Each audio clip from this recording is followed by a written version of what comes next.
So you've made it almost through an entire week in our ITL 508 class, learning about the impacts of technology. We started with getting to know each other on a discussion board. And in one of the activities, I asked you to take a chart and fill out how often you do use technology throughout the day. Here is a graph that shows, on average, about 10 hours a day people spend on some type of digital media. What does your chart show? Are you at the average, above it, or below it? We're going to use that later on in the course, so don't throw away those charts. Make sure you put them in your learning log. Personality bags for fun. I enjoyed looking at them. And the purpose of the personality bag was to do a visual introduction as opposed to just reading about someone. You kind of want to see them. We're an asynchronous class, so I wanted to bring an element into it where we got to see each other. And just another way to build an online community of learners and to practice using the tools on Blackboard. There are lots there that we tend to overlook because we are just mainly doing text kind of activities.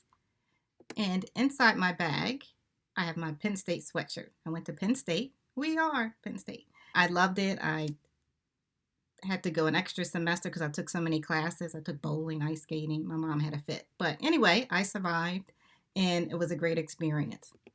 My second job teaching was in Japan at Yokosuka Naval Base. I taught first grade and second grade there. When I taught first grade, I was one of 9 classrooms. It was a big base with lots of kids. And that was one of the best experiences I've had. We took lots of field trips there.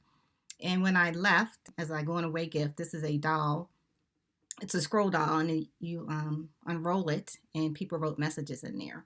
So it's one of my personal favorite objects that I have from when I taught in Japan. This is a picture of a quilt. I'm a quilter. I like to do things with my hand. I made this for a friend who loves the beach. It has the window pane kind of pattern in it, or effect, I should say. I love quilting because it's like a puzzle. You put it together. It has function to it. So I've always been a hands-on kind of person. That's a skill characteristics I got from my grandmother. I also like plants and gardening. Outside my backyard, I have a vegetable garden. But here's a picture of a terrarium. I made those one year with students as a class project about plants, and I just started making them and keeping them, and I also give those out as a gift. And then last, I wanted to show where I work now is the National Institute of Aerospace, and we create videos and educator resources for NASA. And last year we won an Emmy. So that was a team effort. That was a big accomplishment because it was hard work, and it was a good payoff to get the Emmy. It's a regional Emmy. The Chesapeake Bay regional Emmy covers, I don't know if it goes down to North South Carolina up through to DC, Maryland, Delaware area. And we're in the competition with usually news stations and other nonprofit organizations. So let's do a review of week 1 topics or overview of concepts that you should have gained. One is the definition of technology. We did the VoiceThread activity where that guided you through how you can get students to understand what technology. The definition by ITEA, which is now ITEEA, back in 2000, used this definition. Technology is the modification of the natural environment to satisfy perceived human wants and needs.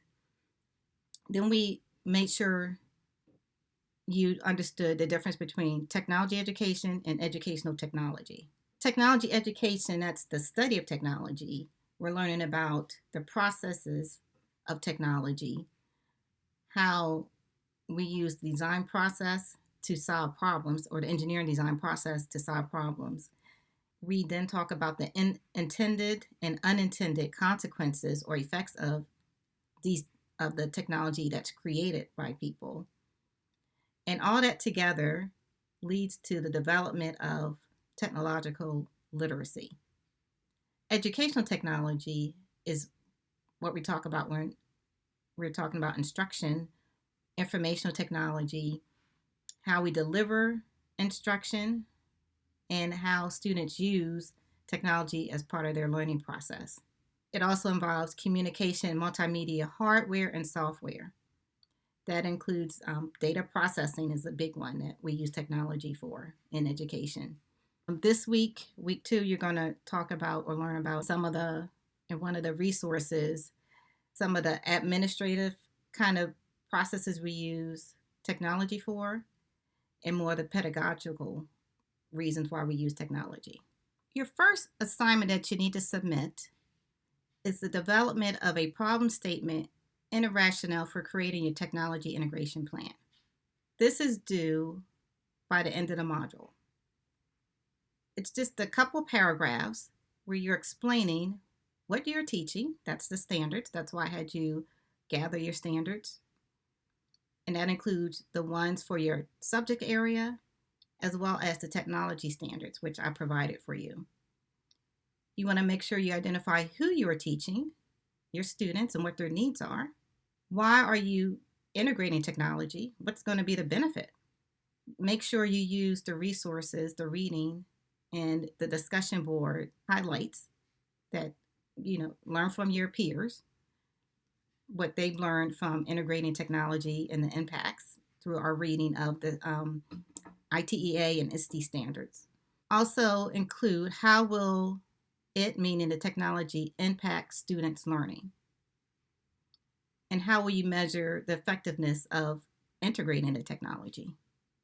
So this is a plan, an overall level plan of what we're going to work toward the rest of the course.